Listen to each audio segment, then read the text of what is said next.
Greg with HTR Views and Reviews, and today we're going to try out the new Nike Vomero Plus. Let's get into it.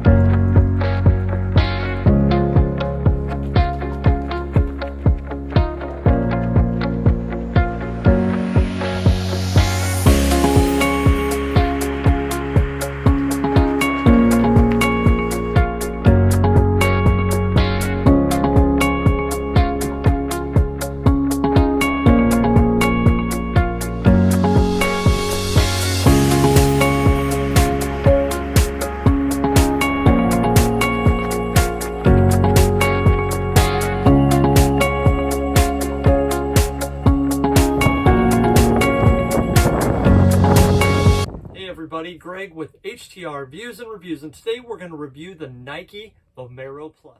All right, let's get into today's shoe, the Nike Vomero Plus. It is a max cushion neutral daily trainer offering by Nike. Get that thing over here. It is a max cushion neutral daily trainer by Nike, and so far I'm really enjoying it. Let's get into the specs of this shoe. And before we get into it today, I want to disclose that these shoes were paid for with my own money. My thoughts, my opinions on this shoe are going to be what you hear today. Nike is not paying me to produce this video, even though I kind of wish they were. Let's get into it. All right, let's get into the specs of the Nike Vomero Plus. It's Nike's max cushion neutral daily trainer. The weight overall is 275 grams in a men's size 9. It has 45 millimeters of stack height in the heel of the shoe, 35 millimeters in the forefoot, making for a 10 millimeter drop.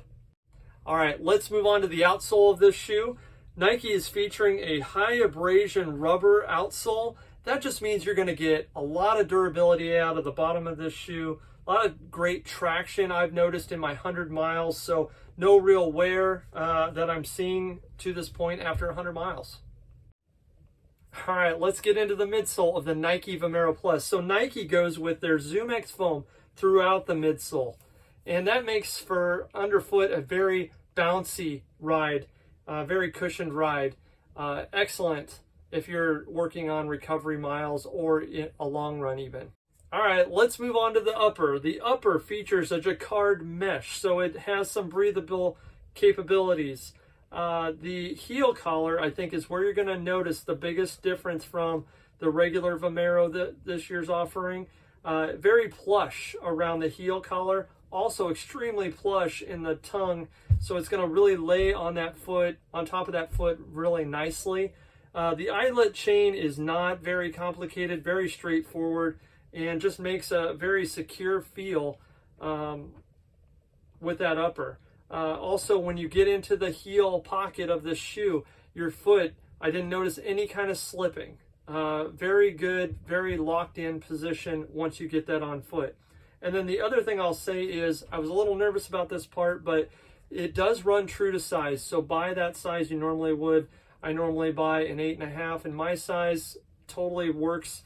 Also, a little wider toe box. I know Nike offers this shoe in some wide, but from the past iterations of the Vomero, I would say it's a little bit wider than it has been, so it felt really good. Felt like I had plenty of room up in that toe box, which is super important. All right, let's bring this thing home. My likes and my dislikes on the Nike Vomero Plus. All right, let's get into my likes on the Nike Vomero Plus. So Nike, this is their max cushion offering, and I feel like it is going to be a really good option for a lot of folks if they want to use it for their recovery miles or their long run miles even. The ZoomX foam is extremely cushioned and very bouncy, so you're going to get a lot of energy return off of that. The outsole, I think, is another strong point of this shoe. I could see this shoe easily going about 400 to 500 miles. So it's going to make, if you are using it for a daily trainer, it's going to be a really good option. Also, the upper is very comfortable on foot. I really like that part of it. And I can't wait to get a lot more miles on this shoe. I think it's going to hold up really well. Again, it offers some wide options. If you need a wide, it's going to be another shoe you could kind of look into for max comfort. All right, because it's not all 6.7s and smiles like my kids say, let's get into my dislikes of the Nike Vomero Plus. All right, let's get into some of the dislikes from the Nike Vomero Plus. So I don't have too many dislikes. Matter of fact, I just have two. I think the price point being at $180 for this shoe, I think Nike would be better maybe served at $165 or even $170. I think this would be a dominant shoe in those price points, especially in the daily trainer or max cushion type of market. Also, the other one, I kind of like just some caution here. In my 100 miles, I noticed when I picked up the pace a little bit, around corners with 45 millimeters of stack height, this could be kind of an unstable shoe. I would just offer some caution in that part. All right, here comes my parting shot on the Nike Vomero Plus. So is this a buy, is this a try, or is this a no way? So I think Nike has come up with a really good option. Great job, Nike. I think this is going to be a buy for a lot of folks. I think it hits a lot of different abilities, a lot of different pace ranges. I think it's going to be a very versatile shoe for a lot of folks.